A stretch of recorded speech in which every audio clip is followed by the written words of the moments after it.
할렐루야. 아멘.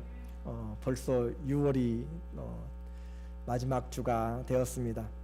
오늘 우리는 말씀의 제목을 우리 하나님이라는 주제로 같이 했습니다. 한번 따라서 할까요? 우리 하나님. 누구의 하나님이에요? 말로만 우리 하나님이 아니고 진짜 우리 하나님이 되셔야 돼요. 지난 주간에 누구와 동행하셨습니까? 아마 젊은이들은 월드컵과 아마 동행했을 수도 있고요. 또 어떤 분들은 누구와 동행했는지 생각조차도 나지 않고 보내신 분들이 있을 것 같고, 어떤 분들은 일과 동행하신 분도 있을 것 같아요. 오늘 우리는 하나님 앞에서 주와 동행하는 것, 그것을 배우지 못하면 아무리 오랜 시간을 신앙생활해도 우리 삶은 전혀 주님과 상관이 없습니다. 천년의 갑절을 살아도 주와 동행하지 않으면 다 헛것이요 그림자요 나그네라고 했어요. 어떤 분은 개와 동행하는 삶을 잘 살고 계세요. 어떤 분은 그렇게 자기의 생각과 동행해요. 그런데 주님과 동행하기 위하여서는 우리의 생각을 사로잡아야 됩니다. 무엇을 사로잡아야 돼요? 생각을 사로잡아야 돼요. 지금도 딴 생각하시지 마시고, 딴 생각하면 주님과 동행을 못하고 오늘도 주의 말씀 듣지 못해요. 생각을 사로잡아서 그리스도에게 복종케 하는 것부터 동행이 시작됩니다. 제 말이 아니고 성경이 그래요. 고린도후서 10장 5절에 모든 이론을 파하며 하나님 아는 것을 대적하여 높아진 것을 다 파하고 모든 생각을 사로잡아 그리스도에게 복종케 하나니. 할 일이 없어서 생각을 사로잡으라 라고 하는 것이 아니라, 우리의 생각은 자기의 욕망과 이 세상의 정욕과 안목의 자랑으로 가득 차 있는 죄의 생각들이기 때문에, 그래서 그 생각, 그리스도를 대적하여 높아진 이론들, 띠어리들을 전부 다 생각을 사로잡아서 그리스도께 가져올 때 주님이 우리에게 그 생각을 주님의 생각으로 인도하셔서 우리의 삶이 주님의 뜻을 행하는 생각이 되게 하시고 삶이 되게 하신다라고 하는 것이죠. 그러므로 동행할 때 제일 먼저 해야 될 것은 우리의 생각을, 그래서 예수님을 깊이 생각하라 라고 그렇게 히브리서 3장 1절은 우리에게 말씀을 하는 거죠. 그 주님과 동행하는 것이 모세는 가나안 땅에 들어가는 것보다 더 낫다라고 했습니다. 젖과 꿀이 흐르는 그 약속의 땅보다 주님과 함께하는 것이 더 낫다. 오늘 우리는 이 세상을 살아가면서 주님이 내게 어떤 물질적인 응답을 주시고 지혜를 주시고 자녀들 좋은 대학 가고 좋은 결혼하고 직장 좋은 데 잡고 노후가 괜찮으면 주님과 동행하지 않아도 얼마든지 웰컴하고 그것을 감사할 사람들이 많이 있을 것이지만, 모세는 우리에게 말하기를 주께서 가나안 땅에 함께 올라가지 아니하시면 나는 가지 않겠습니다 라고 하는 것이에요. 오늘 우리 신앙을 정말 잘 우리는 세워야 됩니다. 뿐만 아니라 그는 소원이 있었어요. 하나님과 동행하는 소원이 있었던 것과 동일하게 함께 동행하면서 주의 영광을 보기를 그는 간절히 소원했습니다. 그 무엇보다도 주님의 영광이 소망인 사람, 그것이 바로 이 모세의 삶이었죠. 그 영광을 바라보기 위하여서 간절히 구하였고, 그리고 하나님은 그에게 하나님 형상의 뒷모습을 보여주신 거죠. 오늘 우리는 마찬가지로 이 세상에서 무엇을 소원하고 살아갑니까? 정말 빌딩 한 채 가졌으면 정말 좋겠어요. 그렇죠? 그런데 그것보다 모세는 하나님의 영광이 자기의 소원이었습니다. 왜냐하면 결국 그 영광대로 우리가 영광으로 나아갈 것이기 때문에. 그래서 고린도후서 3장 18절에 보면 우리가 수건을 벗은 얼굴로 거울을 보는 것 같이 무엇을 봐요? 주의 영광을 보매 저와 같은 형상으로 화하여, 예수님과 같은 형상으로 화하여 영광으로 영광에 이르니 곧 주의 성령으로 말미암음이니라. 우리가 주님 예수님의 영광과 같이 된다라고 하는 것이 우리에게 주님이 주신 소망입니다. 그런데 어떻게 변해 가냐면 그날 하루아침에 변하는 것보다도 주님의 영광에서 영광으로 우리가 저와 같은 형상으로 계속적으로 점진적으로 성화되고 영화되어서 그 말이에요. 그래서 오늘 우리가 주님을 보면 주님과 함께 가고 그분을 배웁니다. 폴리스가 뒤에 따라오면 절대 스피드 낸 사람 저는 못 봤어요. 도둑 아니면 도망갈 사람 말고는 보통 사람들은 다 속도를 정상보다 줄여서 갑니다. 항상 그 영향권 안에 있는 것이에요. 주님과 함께 동행하고 주의 영광을 보면 항상 그 영광이 우리에게 비춰줌으로 거울을 보는 것 같이 다 벗고 거울을 뚜렷하게 보는 것 같이 주의 영광이 내게도 나타나기를 소망하는 그것보다 더 좋은 소원이 없습니다. 신앙생활은 바로 이 영광을 보고 사는 것이에요. 오늘도 왜 이 자리에 앉아 있어요? 정말 어떤 사람들은 골프 치러 가기도 좋은 날씨고요, 드라이브하고 놀러 가기도 좋고 자기 휴식하기도 좋은데 왜 이곳에 있어요? 우리는 이 세상에 썩어질 영광이 아니라 썩지 아니할 영원한 영광을 주의 말씀을 통하여서 우리가 보는 것이고 믿음을 통하여서 또 주님이 우리 안에서 만들어 가시는 하나님의 은혜를 보기 때문에 이 자리에 와서 오늘도 주의 영광을 보고 있는 것입니다. 주의 영광을 빛이 비치는 것처럼 반짝반짝한 것으로만 생각하지 마세요. 사람들이 그렇게 생각하는 건데 주의 영광은 하나님의 본질이 나타나는 것이 하나님의 본질이 나타나는 것. 하나님의 사랑이 본질이잖아요. 그 사랑이 내게 전달되어 와서 내 안에서 일어나는 것이 주의 영광을 맛보는 것과 같습니다. 그러니까 영광은 외적인 것으로만 생각하지 말고 하나님의 본질이 드러나고 하나님의 본질이 내 안에서 느껴지고 또 본질을 내가 하나님 앞에 경험하게 될 때 우리는 주의 영광을 보게 되는 것이죠. 신앙생활은 이렇게 이 땅에 살지만 하늘을 보면서 사는 것이고 주님과 함께 살아가는 것이에요. 그럼에도 불구하고 우리는 눈만 뜨면 우리를 억압하는 것과 우겨싼 것들이 많이 있죠. 이 세상에서의 삶이기 때문에 그래요. 여전히 취업의 벽은 높고 또 우리의 삶은 그렇게 월급도 올라가지 않고 힘듭니다. 주의 영광을 보아도 여전히 광야의 길이고요. 또 굶주림이 있고 때로는 목마름이 있습니다. 때로는 육체가 너무 힘들어서 아침에 일어나기조차 힘든 그런 우리의 모습들도 있습니다. 심지어는 생명의 위기도 느끼는 사람들이 있습니다. 그리고 우리의 잘못으로 인해서 죄에 대한 심판을 받을 때도 있어요. 그럼에도 불구하고 성도는 분명히 기억해야 됩니다. 하나님이 우리의 하나님이 되셨으면, 하나님이 우리를 부르셨으면 우리는 그 주님이 책임지신다는 사실을 믿으시기를 바랍니다. 빌립보서 1장 6절에 보면 너희 속에 착한 일을 시작하신 이 그 하나님이 그리스도 예수의 날까지 이루실 줄을 확신하노라. 다른 것으로 이것을 투자하면 이것을 얻겠다라고 하는 그런 확신이 아니라 살아계시고 전능하신 하나님, 영원히 변치 않는 그 사랑의 하나님께서 우리 안에서 하나님의 영으로 착한 일을 시작하셨으면 주님이 오시는 때까지 역사의 종말까지 또 뿐만 아니라 영원까지 반드시 이루실 것을 확신하는 그것이 믿음입니다. 다른 것으로 여러분은 확신을 갖지 마세요. 믿을 만한 것은 없습니다. 해 아래 새 것은 없어요. 신뢰할 만한 것은 없습니다. 그런데 오직 우리가 믿을 수 있는 것은 영원히 변치 않는 그 하나님의 신실하심 때문입니다. 그래서 하나님이 우리의 하나님이 되신다면 착한 일을 시작하신 그분께서 우리를 끝까지 책임진다는 사실을 확신하면서 오늘도 믿음으로 걸어가시기를 주의 이름으로 축원합니다. 왜 이런 믿음을 가질 수 있어요?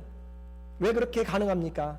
바로 하나님이 택하신 자들을 부르시기 때문에, 하나님이 착한 일을 시작하셨으면 반드시 그 일을 위하여서 우리를 부르시기 때문에 그렇습니다.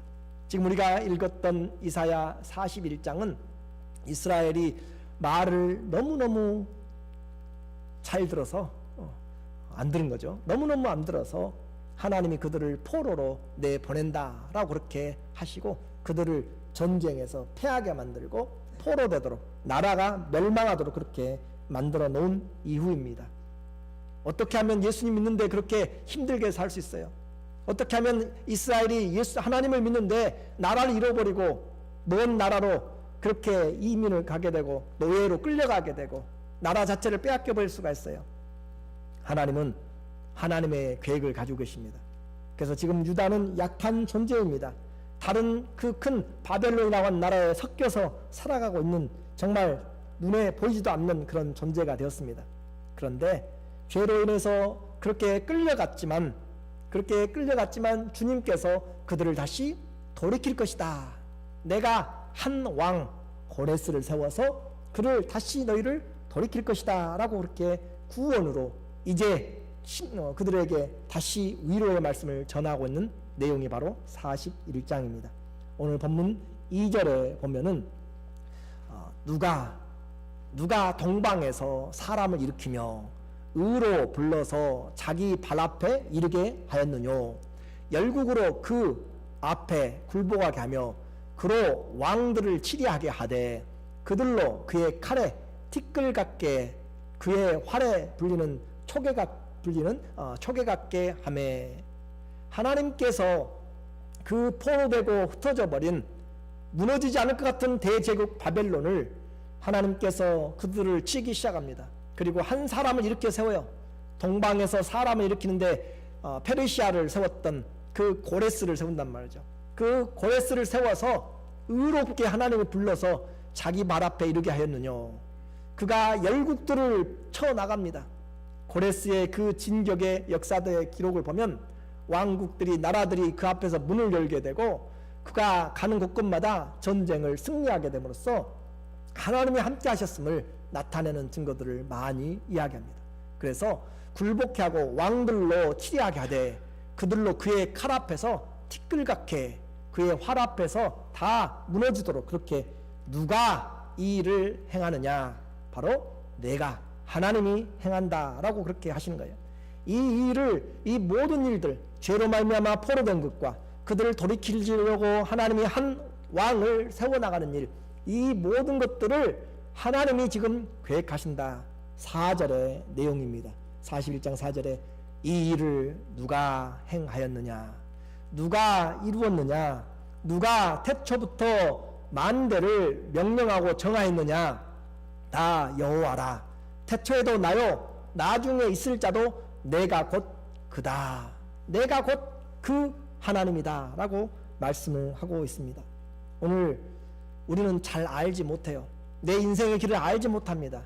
우리 교회 가장 어린 아이가 지금 우리 영광이잖아요. 김영광이 우리 최선자 집사님의 손자예요. 그 아이는 부모가 어디를 데리고 가는지 무엇을 계획을 세우는지 알지를 못해요. 그럼에도 부모는 자녀를 위해서 잘 세우고 계획대로 이끌어 갑니다. 마찬가지로 하나님이 만세 전부터 영원까지 계획하시고 명령하여서 정하시고 그 일들을 이끌어 나가세요. 그래서 처음에도 하나님이시고 마지막까지 계신 분도 하나님이시고 바로 그분이 우리의 주님이 되십니다. 왜 그렇게 주님이 이렇게 준비하시고 우리를 부르셨는가? 왜냐하면 바로 오늘 본문이 답을 해주고 있습니다. 하나님과 이스라엘의 관계 때문에 그래요. 8절에 보니까 하나님이 이스라엘 향해서 그러나 너희는 나의 종이다. 나의 종, 너 이스라엘아. 나의 택한 야곱아. 나의 친구 벗 아브라함의 자손아. 하나님이 지금 세상 어느 민족도 가질 수 없는 하나님과의 특별한 관계를 지금 삼중적으로 강조하고 있어요. 북한이 미국과 수교 한번 해보려고 얼마나 그렇게 많은 노력을 기울여요. 세상에 있는 그런 나라와도 수교를 맺으려고 그렇게 노력하는데 하나님이 말씀하시기를 나의 종이며 나의 택한 자들이며 나의 친구의 아들아 라고 그렇게 이야기를 하고 있습니다. 어느 누구도 이와 같은 그 두꺼운 관계에서 벗어날 수가 없는 거죠. 이스라엘은 하나님의 종입니다. 이것은 바로 사명의 부분에서 그렇죠. 하나님이 그들로 하여금 세상에 하나님의 일들을 나타낼 종들로 세우신 것입니다.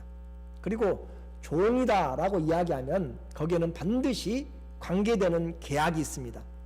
종은 주인의 말에 복종해야 되고 주인은 종을 책임지게 되어 있습니다. 그래서 하나님의 종은 하나님이 책임집니다. 어느 누구도 건드릴 수가 없습니다. 그래서 하나님이 그 종의 생사를 주장하게 되는 것이죠. 그래서 하나님의 종이지 세상의 종이 아닙니다. 어떠세요? 여러분은 누구의 종이세요? 바울은 내가 예수 그리스도의 종이 되었다고, 자발적인 종이 된 것을 그는 모든 서신서 앞에 그는 자랑스럽게 이야기를 하고 있습니다. 세상에 어떤 사람의 노예가 되는 그런 것이 아니라 만왕의 왕이신 그 주님에게 종이 되기를 원하였던 것. 그리고 또 말합니다. 택한 야곱, 나의 택한 야곱. 선택의 관계에서 우리는 자격이 없어요. 선택한 그 하나님이 선택을 한 것이죠. 하나님의 주권적인 섭리였습니다. 그리고 그 선택에는 사랑으로 선택을 하였죠. 말라기서 1장 2절에 보면은 여호와께서 가라사대 내가 너희를 사랑하였노라 하나 너희는 이르기를 주께서 어떻게 우리를 사랑하셨나이까 하는도다. 나 여호와가 말하노라 에서는 야곱의 형이 아니냐. 그러나 내가 야곱을 사랑하였고, 사랑받을 만한 자격이 없는 둘째였습니다. 그런데도 불구하고 하나님이 야곱을 사랑하였다. 하나님이 그래서 택한 것은 하나님의 사랑으로 택하였기 때문에 우리는 그 사랑이 하나님께서 변하지 않는 사랑, 고르고 골라서 뽑아놓은 전능자의 사랑이고 선택입니다. 그리고 뿐만 아니라 그 사랑하고 선택한 자를 위하여서 자기의 아들의 생명까지 내어놓는 사랑으로 보증을 하신 그런 선택이에요. 로마서 8장 32절에 보면 만일 하나님이 우리를 위하시면 누가 우리를 대적하리요. 자기 아들을 아끼지 아니하시고 우리 모든 사람을 위하여 내어주신 이가 어찌 그 아들과 함께 모든 것을 우리에게 은사로 주지 아니하시겠느냐. 하나님이 우리를 위하시면 도대체 누가 대적할 수 있겠는가. 말로만 위한 것이 아니라 하나님의 아들을 내어놓고 주님이 내어주시면서 내가 너를 사랑한다라고 그렇게 했는데 그 어느 누가 그 사랑에서 빼앗아갈 수 있는가. 그리고 하나님이 아들까지 내어주셨는데 무엇을 아끼겠는가 라고 하는 것이죠. 오늘 우리는 하나님 앞에서 야곱을 택하고 그 택한 자들을 하나님께서 돌보신 것을 보게 됩니다. 뿐만 아니라 이스라엘은 하나님의 벗, 아브라함의 자손이다 라고 이야기하죠. 나의 벗이라고 하는 아헤브는 나의 사랑하는 자라는 뜻입니다. 중동에서의 친구는 보통 우리가 요즘 시대에 말하는 친구와는 완전히 다릅니다. 친구가 되면 동맹이 되는 거죠. 서로 목숨을 담보로 합니다. 그래서 친구는 친밀함이죠. 다윗과 요나단은 가문이 원수주간이 되었어도 다윗은 그 요나단이 죽고 나서 그 아들 무비보셋을 자기 아들 왕자들의 식탁에서 그를 거두어 줍니다. 절친의 아들이죠. 친구의 아들은 바로 나의 아들과 같은데 아브라함의 자손아 내가 너를 불렀다라고 하는 것이죠.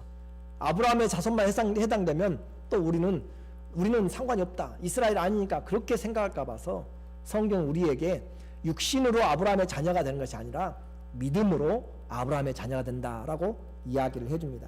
갈라디아서 3장 7절에 그런즉 믿음으로 말미암은 자들은 아브라함의 아들인 줄 알지어다.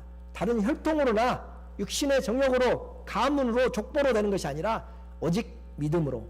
9절에 그러므로 믿음으로 말미암은 자는 믿음 있는 아브라함과 함께 복을 받느니라.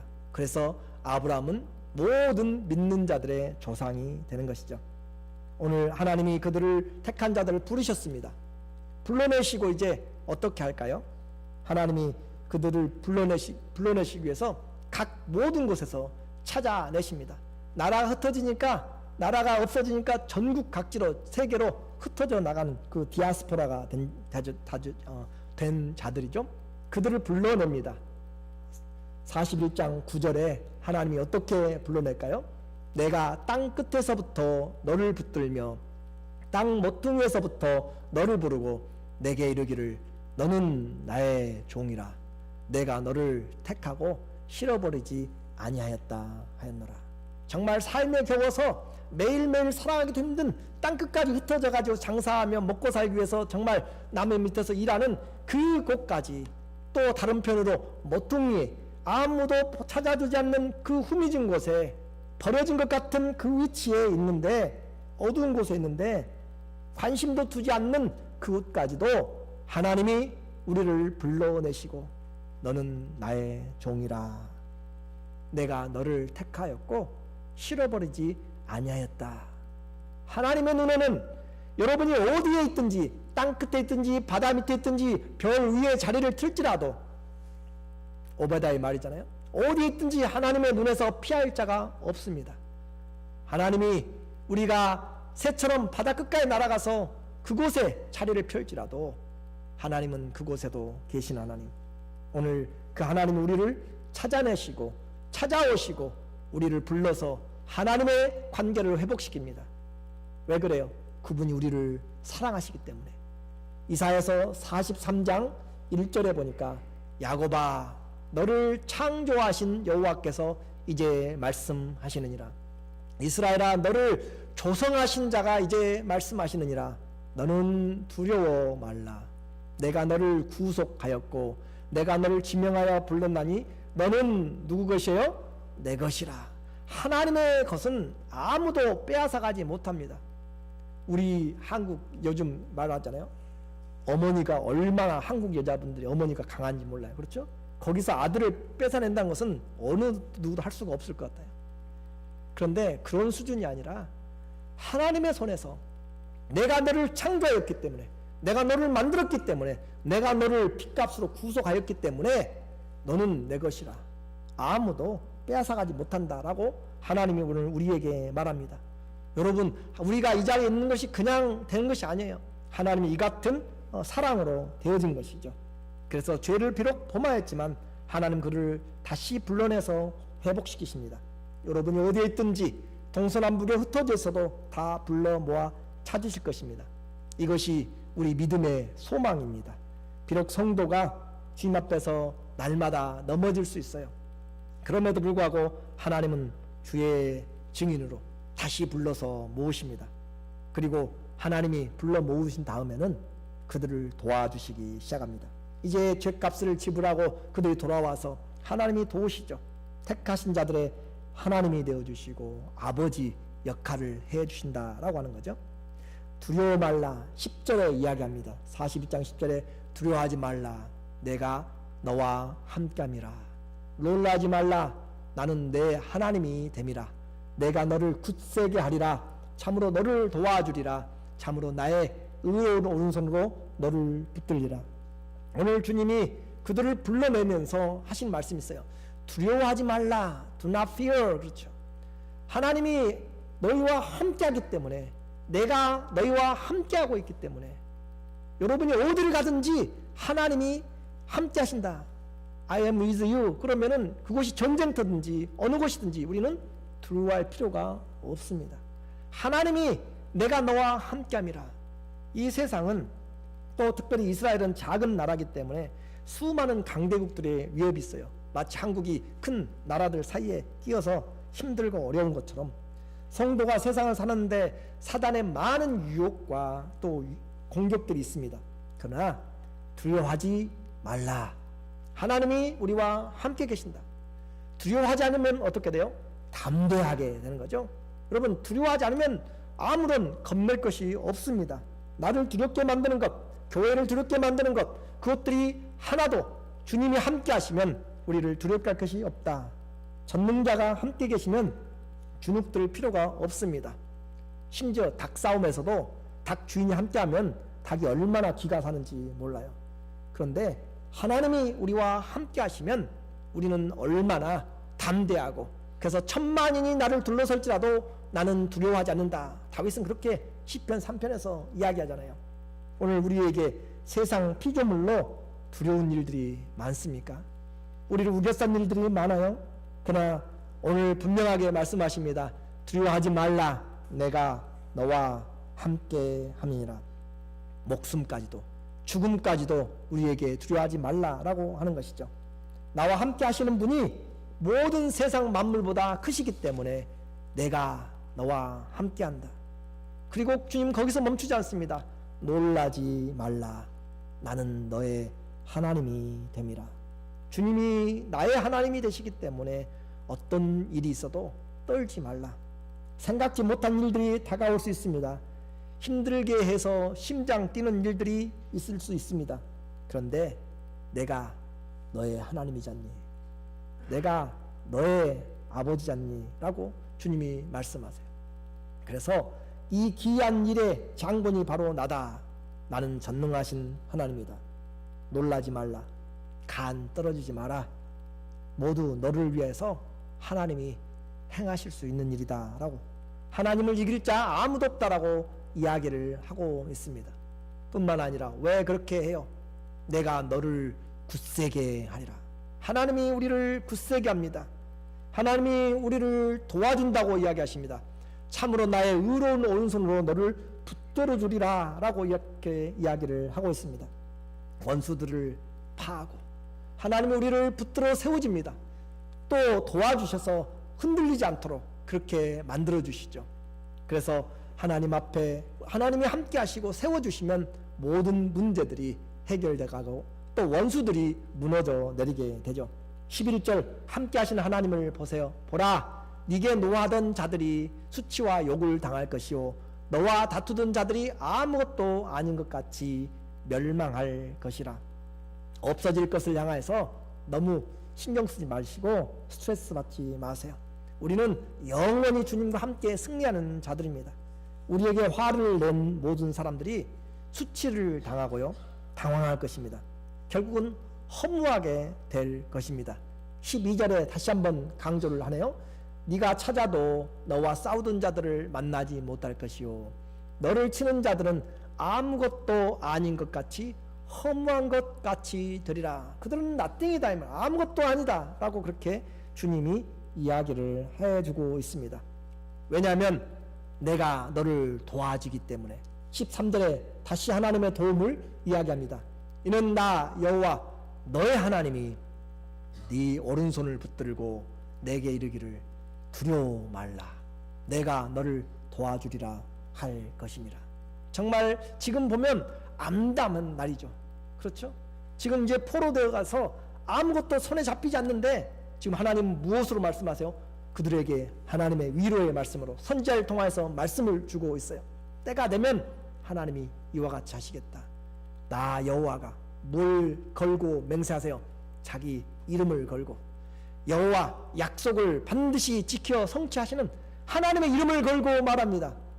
또 무엇을 걸고 이야기하세요? 관계를 가지고 너의 하나님이 너를 도와서 또 어떤 무엇으로 주님이 이것을 보증하십니까? 하나님의 강력한 능력으로 내 오른손을 붙잡고 하나님의 의로운 오른손으로 너 오른손을 붙잡고 내가 너를 도와주리라. 하나님이 어떤 우리가 수렁에서도 주님이 우리를 건져낸다. 나 너의 하나님이 너를 꼭 붙잡고 결코 놓지 않는다. 겁먹지 마라. 내가 여기 있다. 내가 너를 도와주리라. 오늘 하나님의 도우심으로 또 하나님의 도우심이 있다면 우리는 그 어떤 환경에서도 좌절할 필요가 없습니다. 주님이 함께 하시면 그것을 믿는 것이 믿음입니다. 택한 자와 함께 하시며 모든 환난 가운데서 하나님이 되어주심으로 도와주시고 원수들을 허망하게 멸망으로 이끌어서 승리를 주신 하나님, 이 하나님이 다른 사람의 하나님이 아니라 우리 하나님, 나의 하나님이라고 말씀을 하고 계십니다.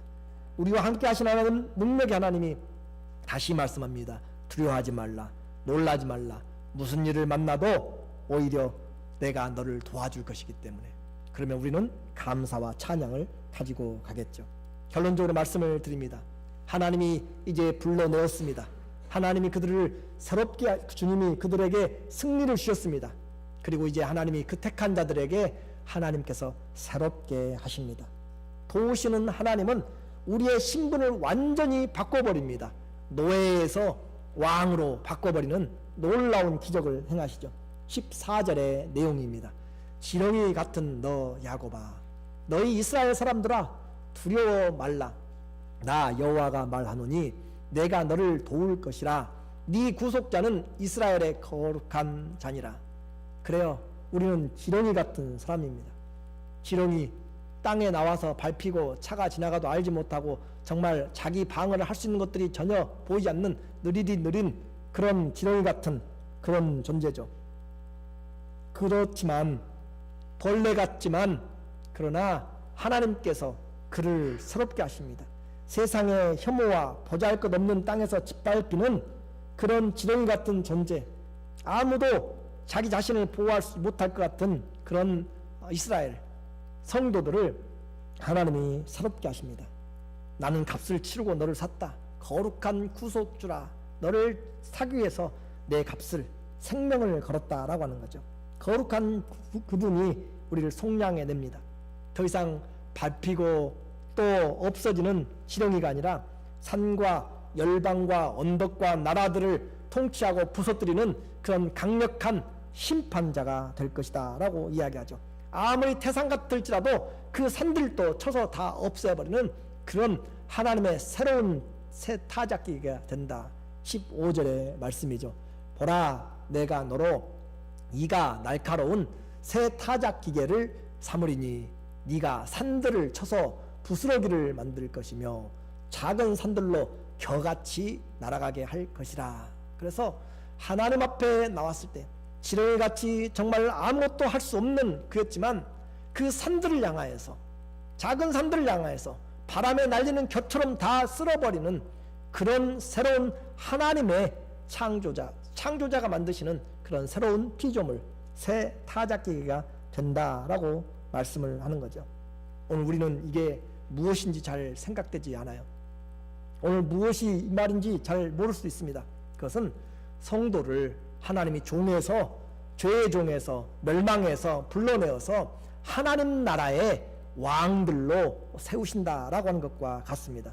요한계시록 5장 10절에 그들로 우리 하나님 앞에서 나라와 제사장들을 삼으셨으니 그들이 땅에서 왕 노릇 하리로다 하더라. 결국 우리에게 영광을 하나님이 주시는데 세상 심판자, 지렁이같이 심판을 당하는 자였지만 이제는 열국을, 산들을 부서뜨리고 무너뜨리고 바람의 겨같이 흩어버리는 그런 심판자, 그리스도와 함께하는 그런 심판자가 되도록 그렇게 하셨습니다. 이제 하나님 앞에 노래가 나옵니다. 하나님 앞에 감사가 나오고 찬양이 나오죠.